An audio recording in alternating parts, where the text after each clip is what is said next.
Vinícius Júnior é sem dúvida um dos jogadores mais talentosos de sua geração e nos últimos anos tem sido peça fundamental para o Real Madrid.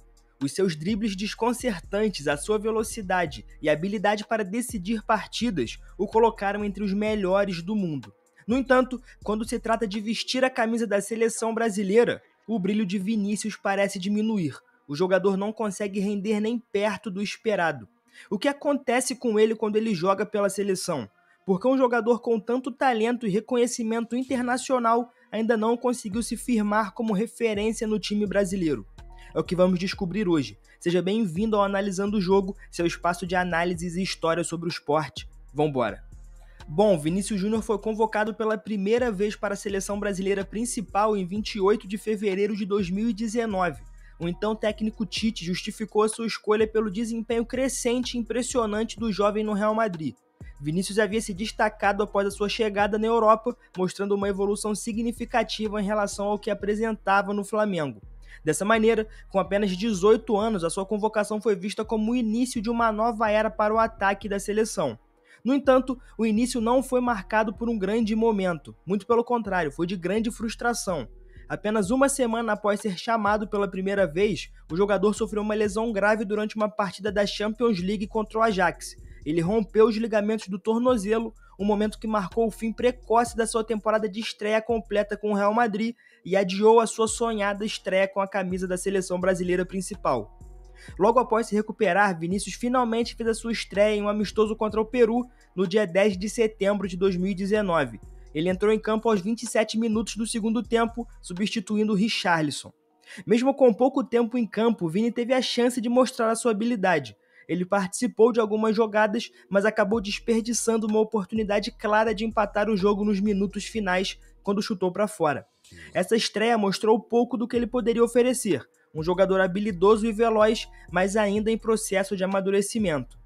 Bom, a primeira grande competição oficial de Vinícius com a seleção foi a Copa América de 2021, que aconteceu aqui no Brasil.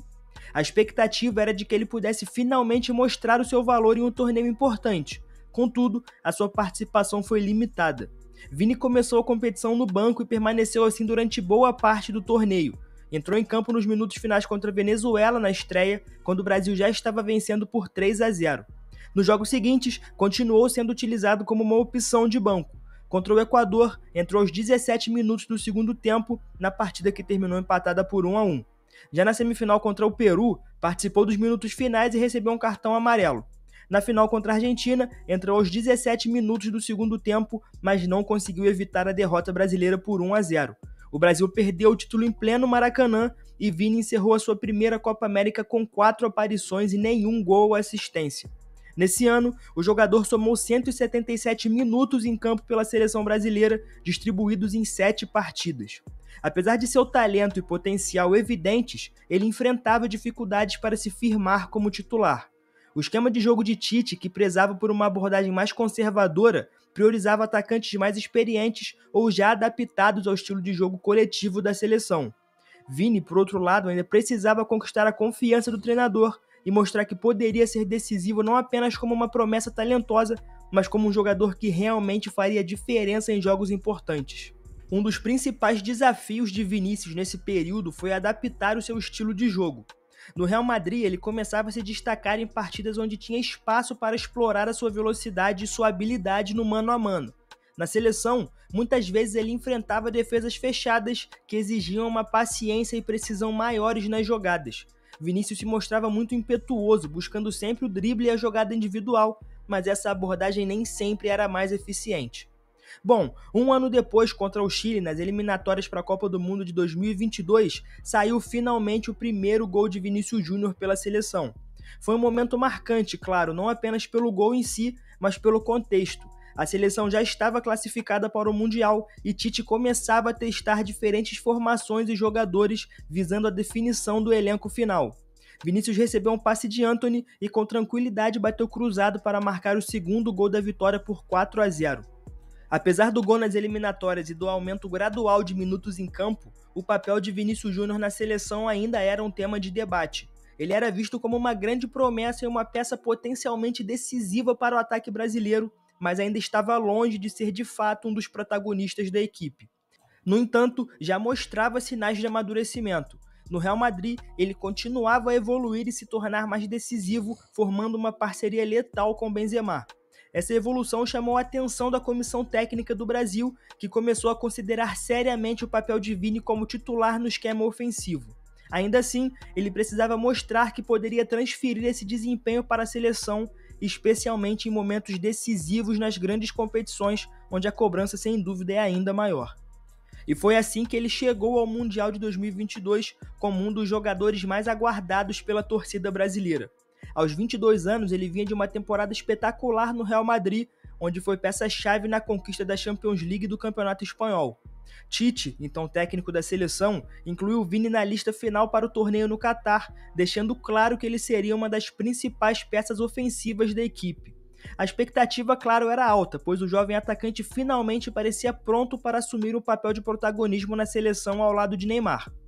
Bom, no jogo de estreia contra a Sérvia, o Brasil enfrentou uma defesa sólida e bem organizada que impediu a criação de chances claras durante boa parte do jogo. No entanto, Vinícius se destacou desde o começo, buscando jogadas individuais e causando problemas para a defesa adversária. Ele participou ativamente da jogada que resultou no primeiro gol brasileiro. Após uma bela arrancada pela esquerda, chutou para o gol, mas o goleiro espalmou e Richarlison aproveitou o rebote para abrir o placar. Já no segundo gol, mais uma vez Vini foi fundamental. Ele deu um passe preciso de trivela para Richarlison, que dominou e marcou um golaço de voleio, um dos mais bonitos da Copa do Mundo. A atuação de Vini foi elogiada pela mídia internacional, que destacou a sua maturidade e capacidade de desequilibrar uma partida. Ele terminou o jogo com 2 participações importantes e foi um dos melhores em campo. Já na segunda rodada, o Brasil enfrentou a Suíça, uma equipe conhecida por sua defesa bem organizada. Com Neymar ausente devido a uma lesão no tornozelo, a responsabilidade da criação de jogadas recaiu ainda mais sobre Vini Júnior. Ele se movimentou bastante nesse jogo, tentou jogadas individuais e também criou problemas para a defesa suíça. O jogador até chegou a marcar um gol na segunda etapa, mas o lance foi anulado devido ao impedimento de Richarlison no início do lance. Apesar disso, Vinícius continuou sendo a principal ameaça ofensiva do Brasil, demonstrando confiança e vontade de decidir o jogo. No fim, Casemiro garantiu a vitória brasileira com um chute preciso de fora da área, selando 1-0. Vini novamente se destacou pela intensidade e participação ativa no ataque, consolidando a sua posição como um dos principais jogadores do Brasil no torneio. Nas oitavas de final, o Brasil enfrentou a Coreia do Sul e fez uma das melhores partidas da Copa do Mundo, vencendo por 4-1. Vinícius foi um dos grandes nomes do jogo, marcando seu primeiro gol em Copas logo nos minutos iniciais. Além do gol, foi fundamental na criação de jogadas. Ele deu uma assistência perfeita para Paquetá marcar o 4º gol brasileiro, mostrando a sua visão de jogo e capacidade de decidir em momentos importantes. Ao fim do jogo, Vinícius foi amplamente elogiado pela sua atuação. Bom, já nas quartas de final, o Brasil enfrentou a Croácia em um duelo extremamente equilibrado. A equipe croata, muito organizada, dificultou o trabalho dos atacantes brasileiros durante toda a partida. Vinícius começou como titular e mais uma vez foi uma das principais opções ofensivas. Ele tentava a todo momento criar jogadas pela esquerda, mas enfrentou dificuldades contra a marcação pesada do adversário. Dessa maneira, o técnico Tite optou por substituí-lo aos 18 minutos do segundo tempo, colocando Rodrigo em seu lugar. A decisão foi criticada por alguns, inclusive por mim, que acreditavam que Vini poderia desequilibrar a partida com uma jogada individual. No entanto, o treinador buscava novas alternativas para furar a defesa adversária. O jogo terminou empatado por 1-1 na prorrogação e o Brasil foi eliminado nos pênaltis. Vinícius assistiu à eliminação da seleção brasileira do banco.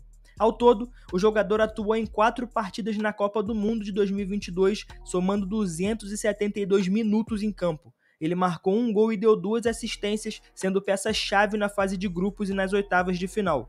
Os seus números foram positivos, mas o torneio acabou deixando um gosto amargo, especialmente pela forma como o Brasil foi eliminado nas quartas de final. Apesar disso, ficou claro que ele estava se tornando uma referência ofensiva para a seleção brasileira, especialmente em um momento em que Neymar lidava com constantes problemas físicos. Inclusive, muita gente diz que a Copa dele foi ruim, mas eu discordo disso. Bom, após a Copa do Mundo de 2022, o futebol de Vinícius Júnior atingiu um novo patamar nos clubes, mas não conseguiu manter a mesma ascensão pela seleção brasileira. No Real Madrid, ele se consolidou como uma das principais estrelas, ajudando o clube a vencer diversos títulos como a Champions League na última temporada, por exemplo. No entanto, o seu desempenho com a camisa verde e amarela passou a ser motivo de preocupação para os torcedores e analistas de futebol. A temporada de 2023 marcou uma fase de transição para a seleção brasileira, ainda tentando se recuperar do baque da eliminação nas quartas de final da Copa. Com a saída de Tite, Fernando Diniz assumiu interinamente o comando da equipe, trazendo novas ideias e uma proposta de jogo completamente diferente. A expectativa era de que Vinícius Júnior se tornasse o grande protagonista, especialmente considerando que Neymar lidava com mais uma séria lesão. No entanto, o que se viu foi um desempenho irregular de Vini Júnior em amistosos e nas rodadas das eliminatórias. Embora tenha continuado como titular e como peça central do ataque, o seu impacto nas partidas foi muito aquém do esperado. Em amistosos contra seleções como Marrocos e Senegal, Vinícius demonstrou muita dificuldade. É importante dizer que a essa altura ainda nem era Fernando Diniz no comando, mas Ramon Menezes. Ficava evidente que sem o suporte de um meio-campo criativo como no Real Madrid, o jogador tinha dificuldades para brilhar. A Copa América de 2024, disputada nos Estados Unidos e já com Dorival Júnior, era visto como uma grande oportunidade para Vini Júnior finalmente se afirmar como o líder da seleção. Com o Neymar ainda fora devido à recuperação de uma grave lesão, o caminho estava aberto para que Vini assumisse a responsabilidade e liderasse a equipe em busca do título. No entanto, deu tudo errado. O Brasil começou a competição com vitórias contra equipes mais fracas, mas não quer dizer que foi sem dificuldade. No entanto, a sua atuação foi abaixo do esperado em partidas mais competitivas, como contra a Colômbia, onde o Brasil empatou por 1-1. Em diversas ocasiões, Vinícius mostrou comportamento mais ansioso, tentando resolver as jogadas sozinho e forçando dribles em situações complicadas. Os adversários já pareciam ter encontrado uma forma de neutralizar o seu estilo de jogo. O momento decisivo para Vinícius veio nas quartas de final contra o Uruguai. Em um duelo acirrado, o Brasil teve dificuldades para impor o seu ritmo e criar chances claras de gol. Vini Júnior não estava em campo devido a um cartão amarelo na partida anterior. A ausência de Vini foi um golpe duro para a equipe, que sentiu falta da sua capacidade de criação, mesmo que seu desempenho até então estivesse abaixo do esperado. Após a eliminação para o Uruguai nos pênaltis, Vinícius usou suas redes sociais para se manifestar, admitindo a sua culpa pela ausência no jogo decisivo devido ao cartão. Ele reconheceu que precisava melhorar o seu comportamento em campo e prometeu trabalhar para levar a seleção de volta ao topo. No entanto, a frustração foi palpável entre os torcedores e a imprensa, que esperavam mais de um jogador que estava cada vez mais perto de alcançar o status de melhor do mundo. A eliminação precoce na Copa América se somou às outras decepções da seleção brasileira nos últimos anos. O desempenho nas eliminatórias também foi questionável, com jogos sofridos e resultados aquém do esperado contra seleções consideradas mais fracas. Bom, mas afinal, qual o grande problema de Vinícius Júnior? Vamos tentar entender os motivos que têm dificultado o seu sucesso com a camisa verde e amarela, contrastando com suas atuações brilhantes no Real Madrid. Bom, um dos principais desafios enfrentados pelo jogador na seleção é a transição de gerações. Desde 2006, o Brasil não tem uma base sólida de jogadores considerados os melhores do mundo. Nas últimas décadas, a equipe foi liderada principalmente por Neymar, o único craque indiscutível que restava após a era de Ronaldo, Ronaldinho e Kaká. Enfim. Entretanto, com Neymar frequentemente lesionado ou ausente, a responsabilidade de liderar recai sobre jovens jogadores como Vini Júnior e Rodrigo. Diferente do Real Madrid, onde o jogador atua ao lado de estrelas como Bellingham, Modric, etc., na seleção ele não tem o mesmo suporte. O Brasil hoje depende muito mais de talento bruto de seus jovens jogadores do que de um sistema de jogo estruturado e maduro. E muito disso vem por conta das mudanças de treinador em um espaço curto de tempo. Isso cria um cenário em que Vinícius é esperado para decidir sozinho em muitas ocasiões, algo que até agora ele não conseguiu fazer de forma consistente. Além disso, outro fator que dificulta o desempenho de Vinícius Júnior é o estilo de jogo adotado pela seleção brasileira. No Real Madrid, Vinícius é parte de um time que joga em transições rápidas e passes precisos que exploram a sua velocidade e capacidade de drible. Ele recebe frequentemente a bola em condições favoráveis, já no último terço, para atacar os espaços livres com tempo para dominar e acelerar em direção ao gol. Na seleção brasileira não é assim, o cenário é diferente. A equipe costuma enfrentar adversários que se fecham na defesa, especialmente nas eliminatórias em torneios sul-americanos. Isso reduz os espaços para Vinícius utilizar a sua principal arma, a velocidade. Além disso, a falta de um meio-campista criativo de alto nível também prejudica o abastecimento de bolas para o atacante. Vinícius acaba tentando resolver jogadas sozinhos, algo que se torna mais previsível e fácil de ser neutralizado. Outro fator que tem prejudicado Vinícius na seleção é o seu comportamento em campo. Embora seja um jogador que demonstra paixão e intensidade, ele também é conhecido por perder a cabeça em momentos de tensão. Durante a Copa América, por exemplo, que falamos aqui, o cartão amarelo que o suspendeu nas quartas de final contra o Uruguai foi completamente desnecessário. Em partidas eliminatórias e decisivas, essa impulsividade pode custar caro, como foi o caso. O Brasil não conseguiu avançar sem a sua presença em campo, evidenciando o impacto negativo das suas ações. Além disso, Vinícius frequentemente se envolve em discussões com adversários e árbitros, o que tira o seu foco do jogo e o torna alvo fácil para provocações. Os adversários passaram a usar isso como uma estratégia para desconcentrá-lo, aproveitando do seu temperamento para forçá-lo a cometer erros. E deixando claro aqui que essa parte não é sobre as questões de racismo que Vinícius sofre, tá? Eu tô falando única e exclusivamente de lances normais de jogo que o jogador acaba perdendo a cabeça. Por fim, outro problema na minha opinião é a pressão de substituir o Neymar como principal craque da seleção. O Neymar, apesar de ser um jogador controverso, é o último grande ídolo brasileiro com status de craque mundial. Ele foi o protagonista da seleção por mais de uma década e agora, com sua ausência por lesões frequentes, a torcida e a mídia esperam que Vinícius Júnior assuma esse papel, assim como ele assumiu no Real Madrid, por exemplo. No entanto, substituir o nosso atual camisa 10 é uma tarefa extremamente complicada. Vinícius parece ainda não estar pronto para assumir esse papel e não demonstrou a mesma capacidade de decidir jogos importantes pela seleção, o que gera uma frustração imensa entre os torcedores. Essa comparação constante com o Neymar acaba criando uma pressão adicional sobre o Vini, que se vê obrigado a atender às expectativas que talvez ainda não esteja preparado para cumprir. Mas enfim, o jogador é sem dúvida um dos mais talentosos e empolgantes da sua geração. Desde que ele despontou no Flamengo, a sua trajetória tem sido marcada por uma ascensão meteórica, culminando em uma posição de destaque no Real Madrid. No entanto, o seu desempenho pela seleção ainda levanta questionamentos e gera debates. A grande pergunta que fica é: o que o futuro reserva para Vinícius Júnior na seleção brasileira? Hoje, inclusive, na gravação desse vídeo, o Brasil vai jogar contra o Uruguai e Vini Júnior pode decidir a partida. No entanto, a minha opinião nesse vídeo ainda vai continuar a mesma, e acredito que a visão geral do torcedor também. Um jogo ainda é muito pouco para colocar o Vinícius Júnior num patamar que ele não alcançou com a seleção brasileira. Mas agora eu quero ouvir a sua opinião sobre isso. Fica a pergunta: ele vai conseguir superar esses obstáculos e se tornar o líder que o Brasil precisa para buscar o Hexa? Eu espero que sim. Deixe a sua opinião aqui nos comentários. Além disso, não esquece de deixar o like, se inscrever no canal e ativar a notificação. Esse foi o Analisando o Jogo, seu espaço de análises e história sobre o esporte. Até a próxima.